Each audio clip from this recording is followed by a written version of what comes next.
we'll do that. Bismillah, alhamdulillah, wa salatu wa salam ala rasulillah.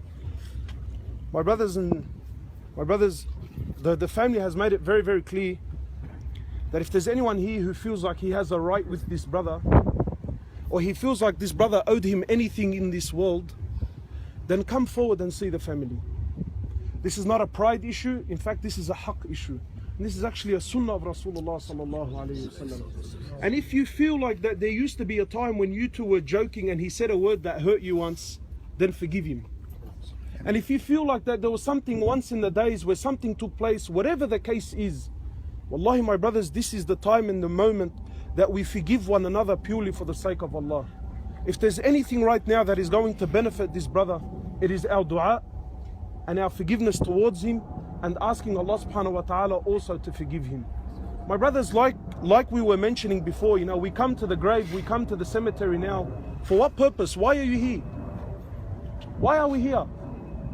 You know, I'm starting to see a lot of regular faces at this place. What have you learned from the last time you were here? What is it that we take home when we come to the grave? Have we come so we can show our face?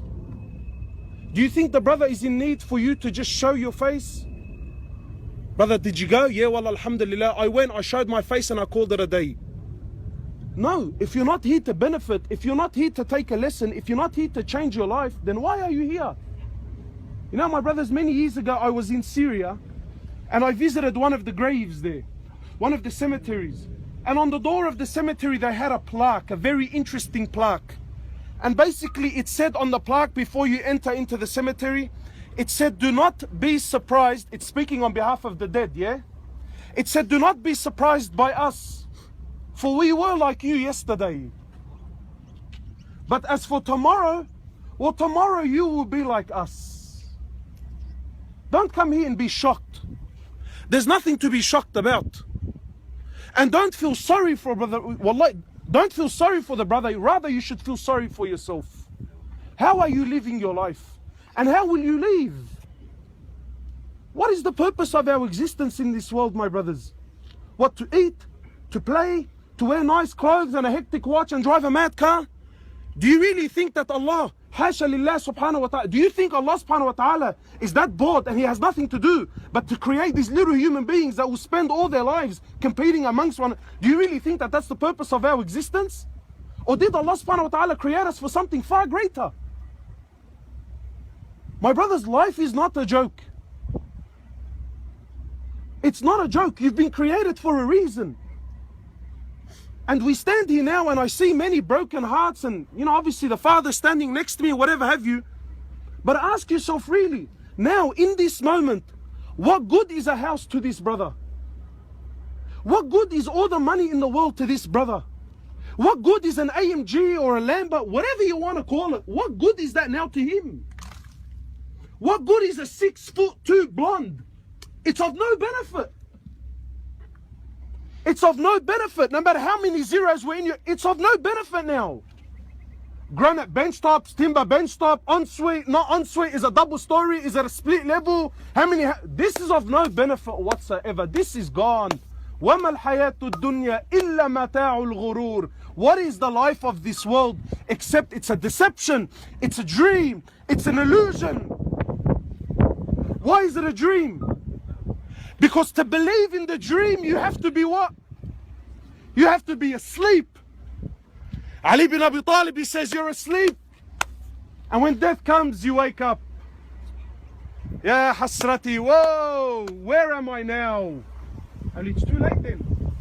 You can't go back. You know, my brothers, I always think to myself, and really, let's pose the question. I challenge anyone that if you could bring out any person in this cemetery, any person, Muslim or non-Muslim alike, if we could, let's just imagine for a moment that we could bring this brother back up and make him stand and only have 1 minute in his life, how do you think he would spend it? What would he do with that minute? We sit here thinking, you know, I feel sorry for the brother. You know, again, no, don't feel sorry for him. There are no accidents in Islam. Wallahi, you know, so young, so... No. His death was decided by Allah 50,000 years before the creation of the heavens and the earth. That bullet had his name on it, whether you like it or not. That time, that place, that location, this was all decreed by Allah subhanahu wa ta'ala. The question is how did you go? How did he go? What state was he in when he left this world? How are you living your life, my brother? How many more visits, how many more reminders, how many more deaths do we have to see before you and I wake up and pull up and come to understand? Why are we wasting our lives for? For what? For what benefit?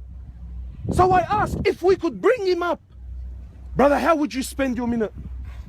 You know, it is only now he knows the value of one, subhanallah.